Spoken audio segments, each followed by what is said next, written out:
Now, all this week on Sky News and on your iPad as well, we've had lots of stuff about the CES, the conference, the technology conference in Las Vegas. It's where you get all the latest stuff, and there's all the thing about big curved TVs. It's all there. It's all going to happen over the next couple of years. But one of the big things at CES this year has been about wearable tech.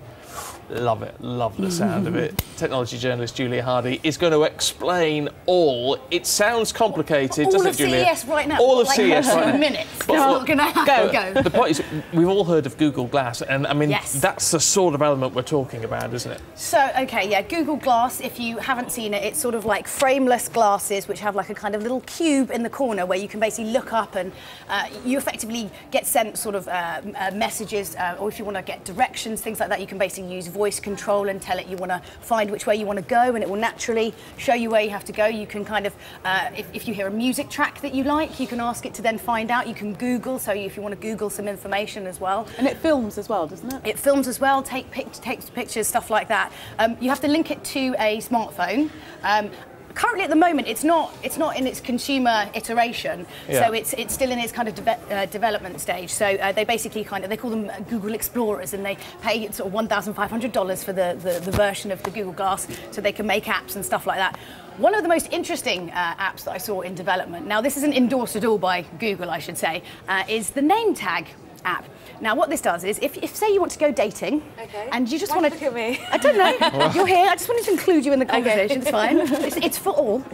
Say you want to go dating, and you want to check out a bit of information about who it is you're meeting. You can basically get this particular app will scan the person's face, then check online with Facebook, Twitter, all these different things, and bring you up profile information. Oh my and God. Also, here's the thing: check the sex offenders register as well. So just if you look a bit shifty, I met you in a club, Stephen, you looked a bit shifty, want to just check. Has been that's useful, actually. It's a bit scary, though. A bit scary in terms of, privacy, information, that kind of thing. I think it'd be something that, maybe if, not particularly for dating, obviously, but something, if police officers were to wear, say if they were going out and things kind of get to court like it for this week, being able to kind of record information. Or if you meet someone and you stop someone, they could check the database and see who they are. It is like a sort of Tom Cruise movie, isn't it?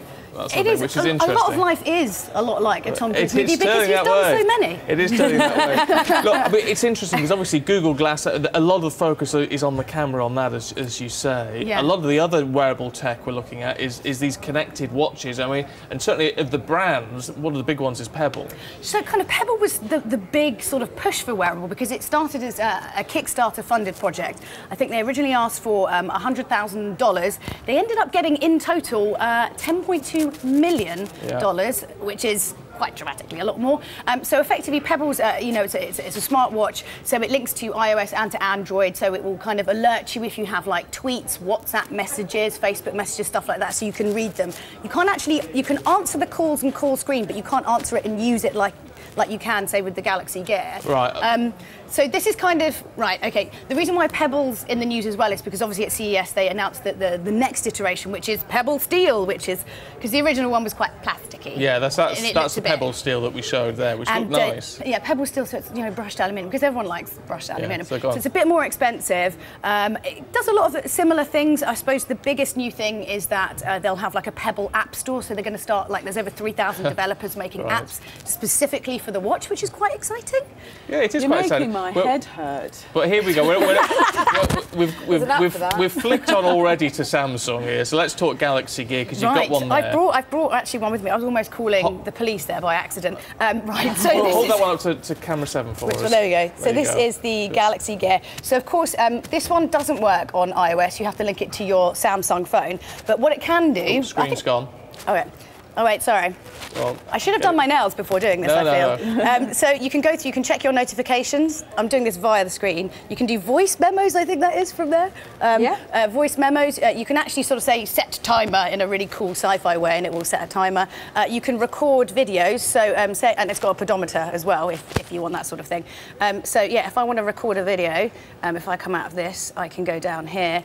So this is the video. As you can see, I can see the ceiling, so I could record a little bit of you right now. Gillian. Here we go. So we just record. So how decent a camera is it? It's all right. It's okay. It's, you know, it's fine. It's in a watch, but the most important thing is you feel a little bit like, you know, you're Inspector Gadget. Yeah, because you can answer calls. But how self-explanatory is it? I mean, can you just pick it up and use it, or, you know, because I don't like reading manuals. You're a little bit sense you're afraid of pick it up and use it. It's actually the menu and the interface on the Galaxy Gear watch is pretty good. It's just a kind of swipe to the left, swipe to the right, touch. It's fairly straightforward. With all of this, I think are we all in a centre stage in terms of development in terms of the watches and the Google Glass and all that sort of thing? Because obviously they're all connected, they're all smartphone connected. Yes. When are we going to get something?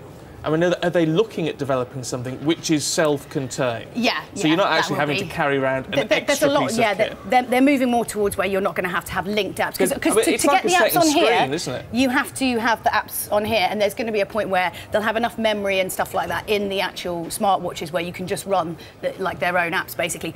The other interesting thing is that as a Jawbone man, you do have a Jawbone up.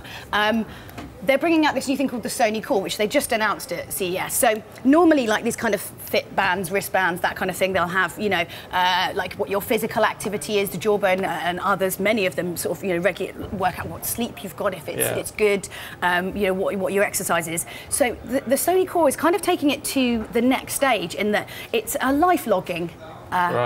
Bit of equipment. So what this means is not only will it do all the usual fitness things, but also that it will basically record where you've gone, who you were with, what photos you took, what music you played, and it will put it together in this wonderful little that could be dangerous package. That could be dangerous. So much info. I'm going to get me one of those. I knew you'd love it. I love it. Julia, fantastic. We'll see you next Friday. Yes, Look forward to that. Let's get a quick check on the weather for you today. It's a bit low tech. No.